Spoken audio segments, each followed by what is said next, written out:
Chega às TVs latino-americanas Why Woman Kill, e eu conversei com o seu criador Marc Cherry, conhecido por Desperate Housewives, e com a atriz Lana Parrilla, conhecida como Regina Rainha Má em Once Upon a Time, que me falaram um pouco sobre a série. Confira.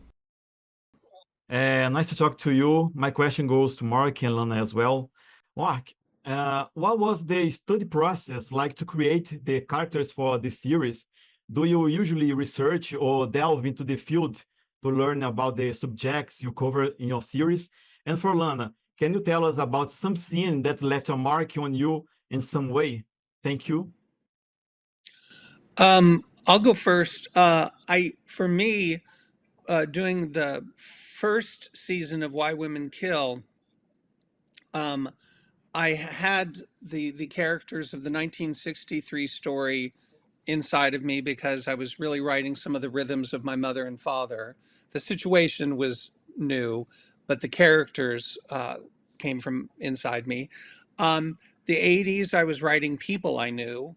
So that was easy, and because of some of the subject matter in the 1980s storyline, I was familiar with some of the, political ramifications of the time, dealing with that deadly epidemic in the 80s. Um, Interestingly enough, it was the modern day story with polyamory that I had to do the research because I come from a very traditional family and I didn't really know anyone at the time who was in an open marriage or what were the politics. And one of the things we were very lucky about was one of our writers, a female writer, had actually done much research because she was planning on writing, I think, a book about polyamory. So she knew a bunch of people in the polyamory community. She knew a lot about what she referred to as ethical non-monogamy and how there were rules about it. And that became very helpful. So in terms of actual studying, I did that. I remember when I did Devious Maids, I actually spoke to a bunch of women who had been maids in Bel Air and Beverly Hills, and they told me their stories, which, by the way, were fantastically bizarre and hilarious and taught me a lot. And so there are times when I need the research because I go, there's some questions unanswered here, and then sometimes I'm just writing stuff that's already living inside of me. For season two, the creation of this a very meek woman who finds out secrets about her husband, and that collides with her desire to be in a garden club run by a very glamorous woman. Those characters I didn't have to do much research on in terms of what was going on in them internally.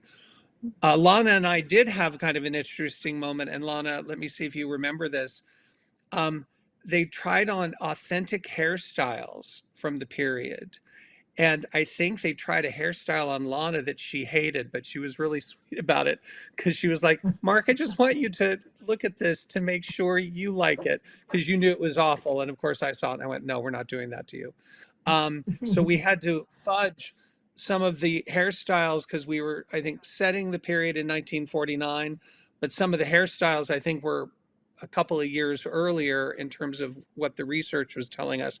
But for us in 2024, or at the time it was 2020, the aesthetics of it, we had to fudge a little bit because we liked, more of the Lauren Bacall, Rita Hayworth from a few years earlier.